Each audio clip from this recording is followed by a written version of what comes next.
it kind of reminds me of like, I don't know if you've ever seen the movie Wall-E. When he steps on the ship, Yeah. there's all these robots that are going everywhere and he can't even Yeah. walk out because there's robots flying everywhere. That's kind of what it's like to be in a semiconductor fab. Growing a business requires a holistic approach that extends beyond sales and marketing. This approach needs alignment among people, processes, and technologies.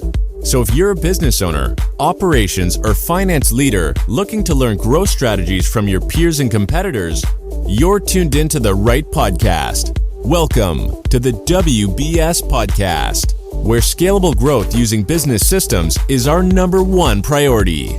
Now, here is your host, Sam Gupta. Hey everyone, welcome back to another episode of the WBS Podcast. I'm Sam Gupta, your host and principal consultant at digital transformation consulting firm Elevate IQ. An average manufacturing facility may have 10 operations to produce a part.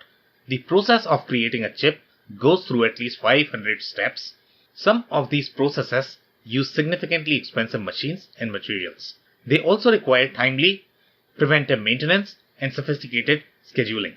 Operational improvements at such facilities could mean a massive difference to your bottom line, while bottlenecks could mean increased operational overhead and product cost. In today's episode, we have our guest, Julie Hopkins, who discusses how she could bring significant productivity improvements in semiconductor facilities by setting the 10x goal.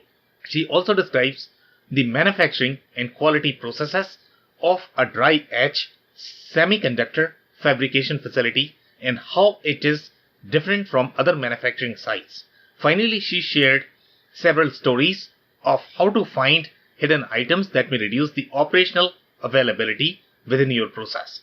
Let me introduce Julie to you. Julie Hopkins is the productivity supervisor for dry etch in the semiconductor equipment division at Hitachi High Technologies. She is also on the board of advisors for Neurologics as the CTO and support manufacturing scale-up and process engineering. She has 5 years of experience in the semiconductor industry with 3 President's Award for achieving defect improvement and operational availability goals at her customer site. Her largest area of focus is her work in reducing particle defects and increasing yield or production time.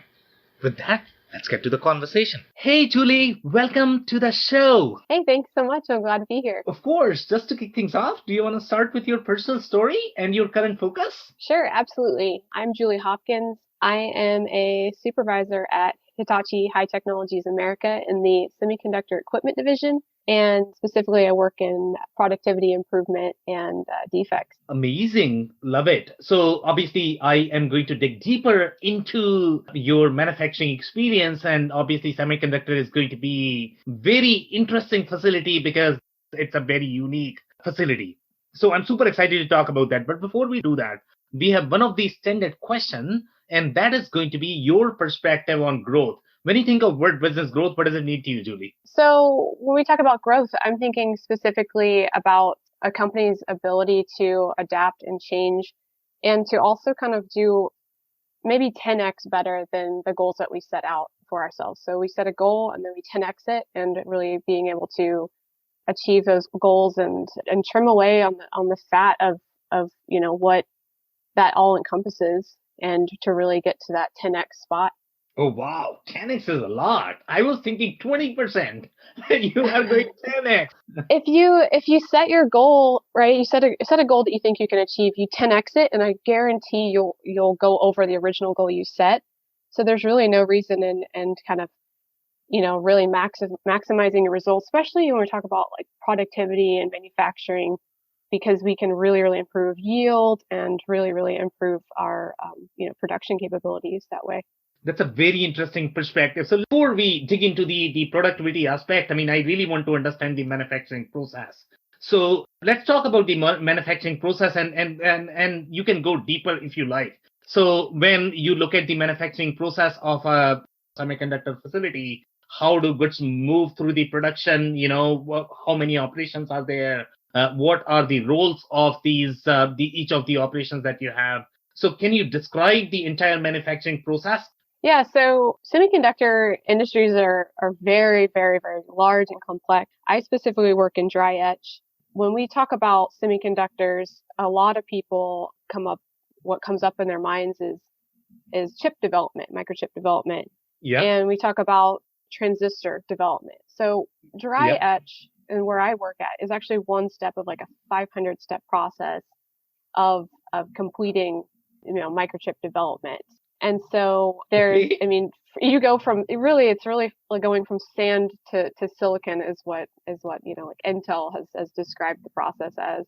Yeah. And it's really from taking like a grain of sand, and molding it, shaping it, and making it into a silicon wafer, and then patterning that wafer, and then, even like dividing that wafer up into the chips at the end. So all of these processes are very, very minute, and they're all very, very critical. And because any defect along the line can really just completely obliterate the ability for the chip to have its like electrical circuit. Yeah. Yeah. So these 500 steps that you are mentioning, do they track all of these 500 steps?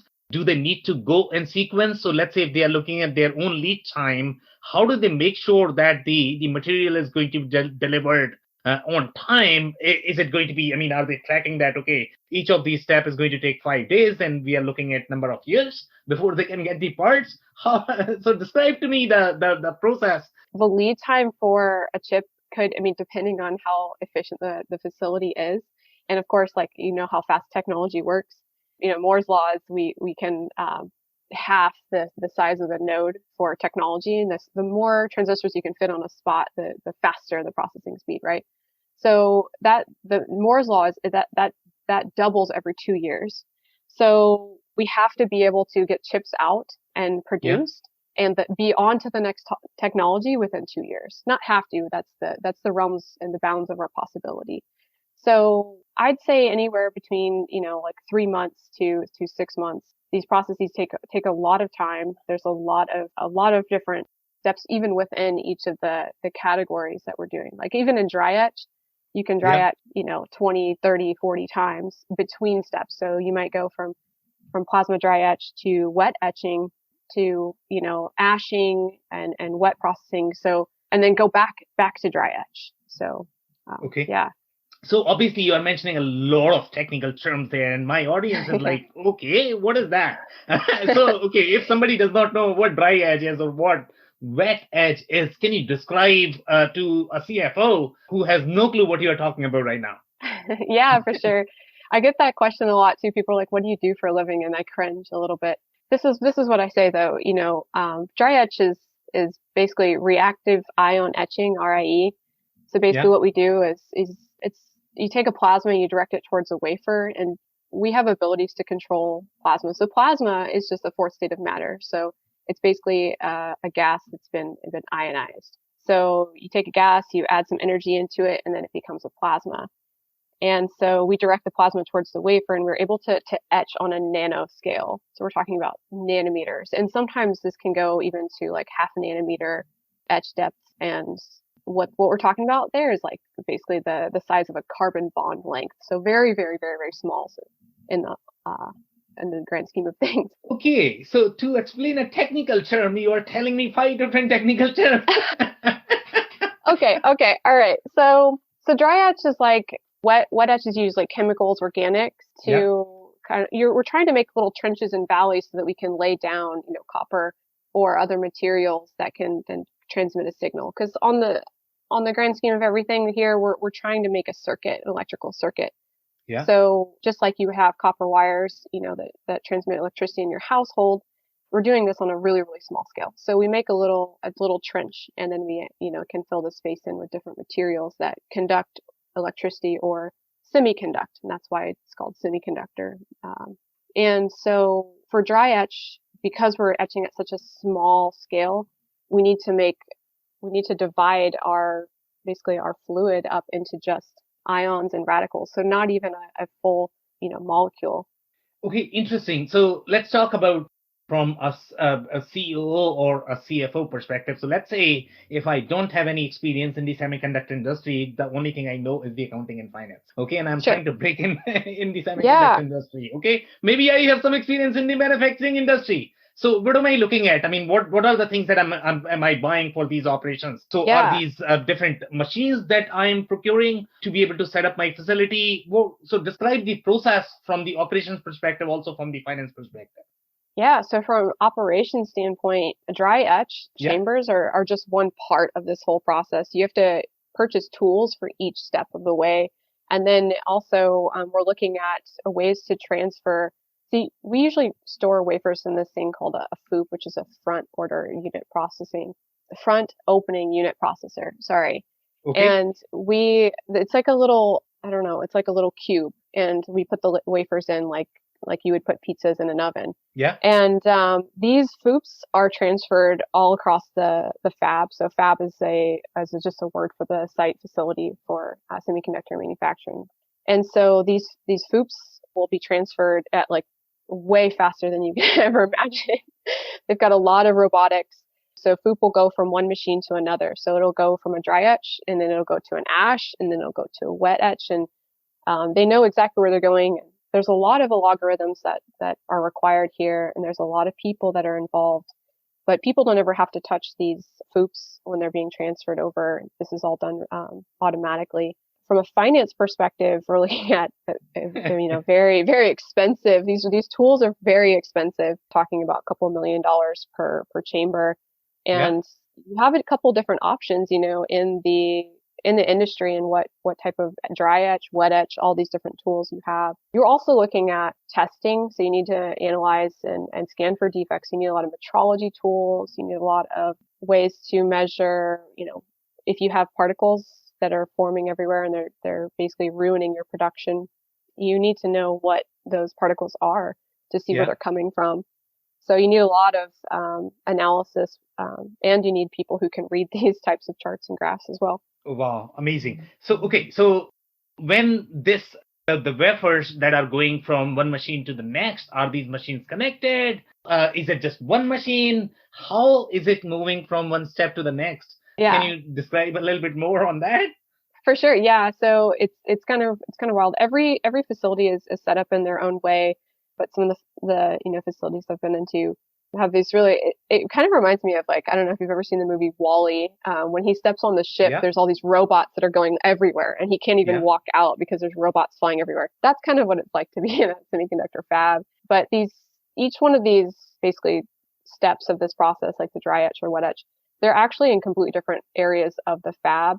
So, and they're standalone machines. So it's not attached like you would see in maybe food manufacturing, where you have like conveyor belts and things like that. You don't have conveyor belts in semiconductor fabs. Also, what's maybe different from a fab from like foods processing or just like textiles is that you have to, because these are basically ions are being used to etch. Yeah. You can also get a lot of energy and a lot of damage from exposure to UV light. So we have to be careful in the lighting of the fab too. So you walk in and it's like all the lights are dim or they're orange to remove the high energy blue light. Interesting. So let's talk about some of the larger, fabrication facilities or the smaller ones, right? So what are some of the differences between the large ones versus the small? Yeah. So when you think about large, especially semiconductor industry, right? When you think about high technology and semiconductor fabs, these are some of the most high volume manufacturing facilities in the world, like out of all industries. There's a lot of volume that's going through these facilities. So, we're talking about multiple football fields length worth of tools all lined up in an open area, versus smaller scale facilities might have 6 to 10 different tools versus hundreds of them in a line. Larger facilities will have, multiple levels to them. They separate because of particles. Everyone is very, very protective over where particles can go, and if we have to do maintenance work, things like that. So we actually separate the area between where these items are, like where you can type and kind of code for what you want the machine to do, like where the computers are Yeah. versus where the actual wafers are being processed on the backside of the tool. There's actually like a wall that separates that region. So larger facilities will have like entire hallways where there's just computers lined up for each of the tools versus smaller facilities might not have that hallway. They might just have everything in the open. And they also might not have the robotics that you have at the larger facilities. You're also, when we talk about manufacturing, we also need to consider when we talk about preventive maintenance. Yeah. Preventive maintenance is way more involved for large scales because basically there's the number one goal is just to get as much output in as least amount of time as possible. So for small scale, you do have more time, but you have less resources. So when you think about scheduling preventative maintenance or just maintenance work in general, you're like, okay, how do I schedule this? Who do I need to call? There might be Yeah. somebody in the facility, there might not. Large scale facilities have these people on call all the time and they know exactly where they're going and what they need to do. But there's, risks and downsides and upsides to both of those as well. Okay. So let's talk about the productivity improvement that you have done. And I don't know if you're going to have any sort of stories that you might be able to share. If you could talk about what you have done. Obviously, this sounds like a very complex shop overall, but then and there is a little bit of speed involved here. So I don't know how you find the areas of improvement from the productivity perspective, but it almost sounds like as if you are splitting here. So how? So let's say when you started your engagement, where you found the areas for improvement, what were the core problems in the facility? How did you find out? Okay, there could be some improvement, and then what you did to change that? Can you talk about that? Yeah, for sure. I mean, I think one of the biggest, most important things to think about when you're in like high technology is really Yeah, speed. Who's at the top of the food chain in high technology are the ones who are working the fastest. yeah, And so when we look at manufacturing, we look at productivity improvements. yeah, There's always, like I said before, there's always like fat to be trimmed off the sides there. Like, how can we make this more streamlined? What can we remove? There's always something hanging that we can remove. So on some of the projects I've worked on, it started with a large idea. It was like, how can we reduce our downtime? yeah, So we schedule regular preventative maintenance, which we just say PM. So we do regular PMs, and we have noticed, at least in the past, one of the projects I worked on, we noticed that we were doing about 35 to 40 hours of preventative maintenance, and that's like a team comes in, takes all the parts out of a tool and replaces them with new part, and then we have to get back up and running again. So you have to qualify the tool, make sure that nothing wonky is going to happen as soon as you start processing. And so the goal there, right? We want to 10x our goal. So at first it was just like, okay, we'll just see if you just go to a goal and you're like, what's the best I can do? You're not really putting yourself in the right mindset to get above and beyond where you need to be, right? So we set this goal and then we reduced it all the way down from like 35 hours to 10 hours. And a lot of people are like, this isn't even possible. But we yeah, divided this preventive maintenance time into what we call is like green to green time. So green is then like making money. It's like processing to processing again. So green to green time is the amount of time that we're not processing for PMs. And so we had this goal to hit like 10 hours between processing, and we broke it into different sections. So all the parts, every single action that we're going to do from when the chamber goes down until when it comes back up again, where can we reduce time? And the most, I think, maybe hilarious thing about all of it is that it didn't yeah, have to do, like, our biggest time savers had more to do with our manpower and scheduling yeah, than it had to do with any software changes or any actual work changes that we needed to do. So we noticed, that we were scheduling these PMs in the middle of a shift change. So there's a lot of kind of maybe loss of productivity in our workers at that point. And then yeah, also lunches. People were taking 1 hour lunches. And so that was adding an hour to the PM when we didn't need to. And one of the detrimental things of keeping a chamber open, because we work at vacuum, so keeping a chamber open to atmosphere, is that it causes condensation. And then that can really ruin you. The most detrimental thing that you can have in a PM is that when you have to re-clean the chambers, you put in dirty parts, the parts haven't been cleaned appropriately, or the chamber's been open for so long that there's so much condensation that you actually have to take the parts back out again and reclean it. And that can take like 72 hours. So we can lose like full days or even a week of processing. Okay, so let me make sure I understand the story. So obviously you came down from the 35 hours to 10 hours, and you said that you did not make any sort of software changes. It was primarily due to the main power and the scheduling. And typically, in my experience, the scheduling is going to be driven by a software. So there must be some sort of change in the way the scheduling is done. So most likely that must be more from the process perspective. When you say you did not make any software changes, meaning you did not change any sort of code, or you did not change the overall process. It's just the kind of the way the configuration of the scheduling was done. So I'm still Right. trying to spot the core issue, how you came down from 35 hours to 10 hours. Was it just because you were scheduling during the lunch hours? These employees were not working? There were several different items that needed to take place. Yeah. So to get from that 35 hours to 10 hours. So definitely scheduling is one of them, and Okay. lunch breaks. Another one was like we could also see a difference in crews that were newly trained up versus crews that have been working for a long period of time. There were Yeah. if we could create our rock star EM crew, that team could definitely pull a PM in an hour or two. And then we have to pump the chamber down and do all these other things. So that would hit our 10-hour mark. So we started to offer incentives as well, like Okay. pizza parties if a crew, and then also like crew of the week, who which crew had the lowest green to green times. We also, another thing that we did, and this is one thing that I've learned just through my career. I had a professor who graduated from MIT, and while he was in graduate school and while he was doing his doctorate work, he had to do a lot of experiments on this one chamber. And he, like, when he first stepped on, the other people working on the tool were like, oh, it takes like 14 hours for this tool to be ready. And he was like, what? Like, why? Because he knew that Yeah. that would reduce his productivity time. And it was like nobody had ever asked why, because Yeah. nobody knew why it took them 14 hours to even start that chamber up. And he devised a couple of experiments and realized that it only, like, the chamber was basically ready to start as soon as they turned it on. But somewhere along the line, somebody had wrote out that it required 14 hours. So it's just like this superstition, and nobody had ever questioned it.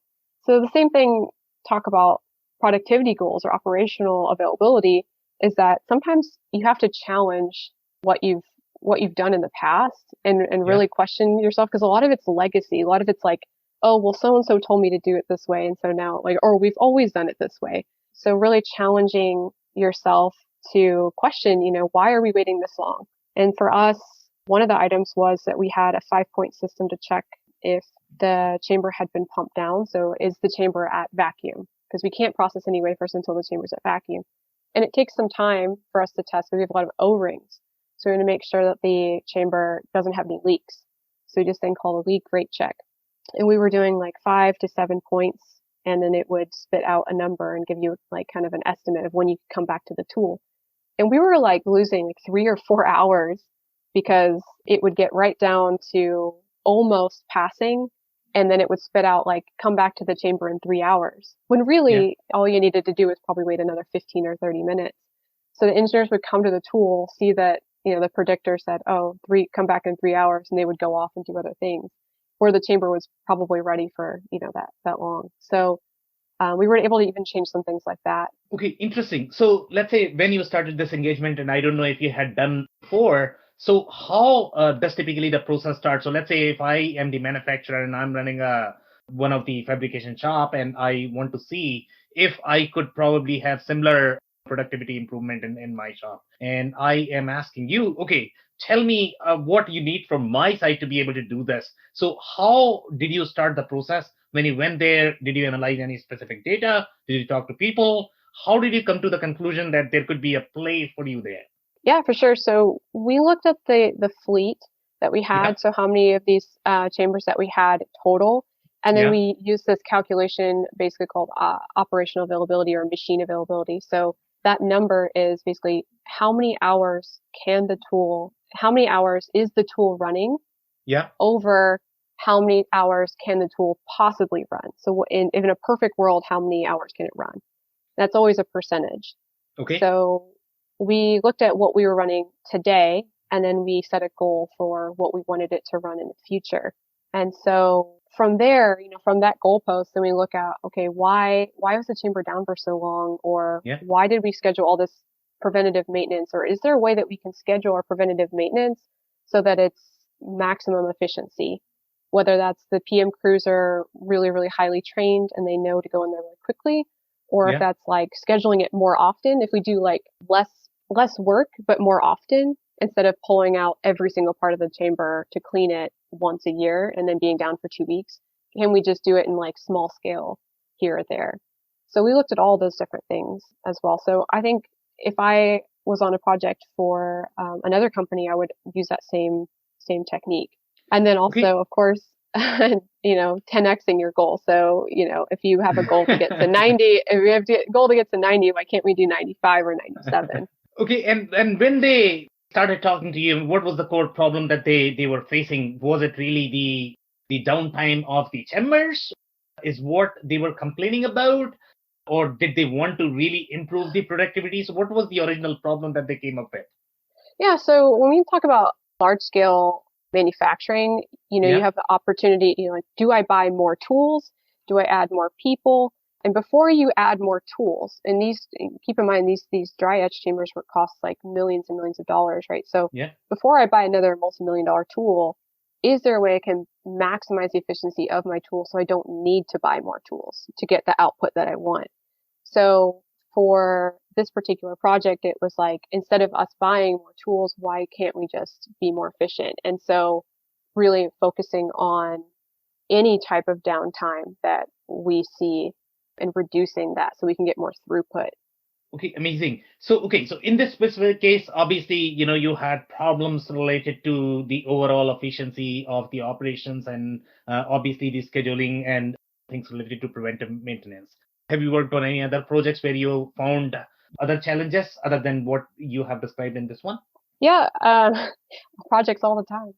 Okay. One of my other main focuses, especially like recently, is trying to reduce the amount of basically like moving parts. A Yeah. lot of times, in order to recover chambers, we like to kind of like push a bunch of buttons. Let's make all the parts move and just make sure everything works, right? Yeah. If we didn't touch the part during maintenance, there's really no reason for us to test it. If we've never opened up an electrical box or something like that, there's no reason for us to test the electricity. Yeah. So really targeting those areas when I work with customer kind of helps shave off some extra time as well. Also, we talk about tool qualification. In order for us to process, we need to kind of check and make sure the particles aren't, because if you put in clean parts, you might still have some debris or material from the cleaning facility for those parts. So also checking for defects and checking for particle problems and catching them before they become, detrimental to your etch. Some of the things that we've done in that area, we've kind of optimized some recipes. So meaning like we've either ran like plasma in the chamber before we started processing just to kind of blow out any particles, or we've also done some interesting things with pumping chambers down, completely opening up all of our valves and then just blowing as much gas as we can through just to kind of push everything out of the chamber as well. So why are we doing this? I mean, tell me a little bit more. I mean, why are we pumping the gas? Yeah, so if you were to, so we work at vacuum, right? So let's say we Yeah. just put in brand new parts. Yeah. Because we're etching, right, at such a nano scale, any particle, like particles you can't even see, could be problematic. Yeah. So you get these parts back from the cleaning facility, and the cleaning facility, they just clean the parts. They don't really care about particles. They're giving them back to you like, hey, like we dipped them and, it's good. So you give these parts back, and so when we put them back in the chamber, they still have some sort of material or debris that's kind of on these parts.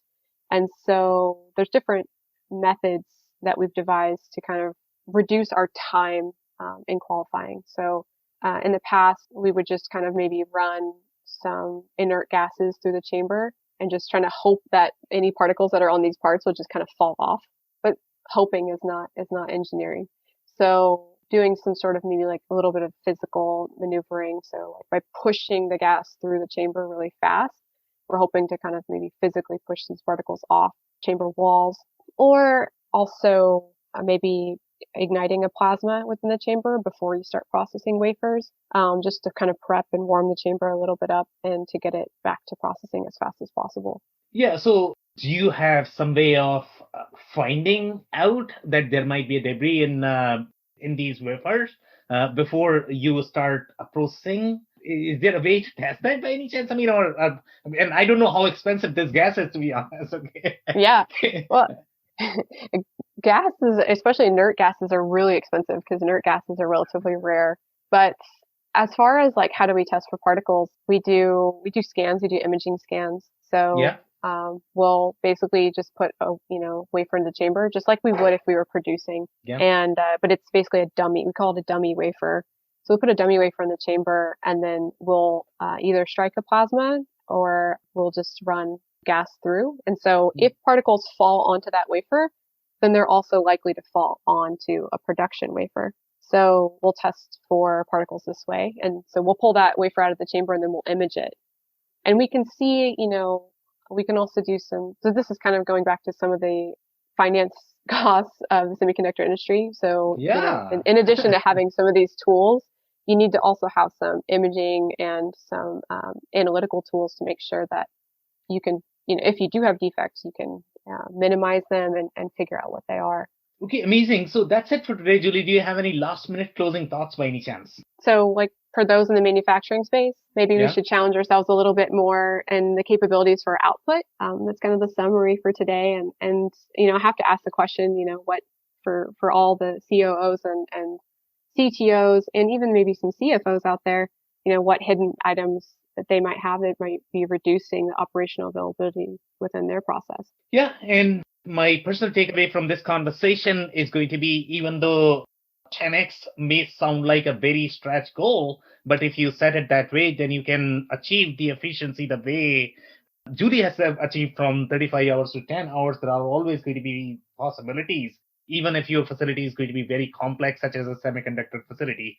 On that note, Julie, I want to thank you for your time. This has been a very insightful episode. Yeah, absolutely. Thank you so much for having me. I cannot thank our guests enough for coming on the show, for sharing their knowledge and journey. I always pick up learnings from our guests, and hopefully you learned something new today.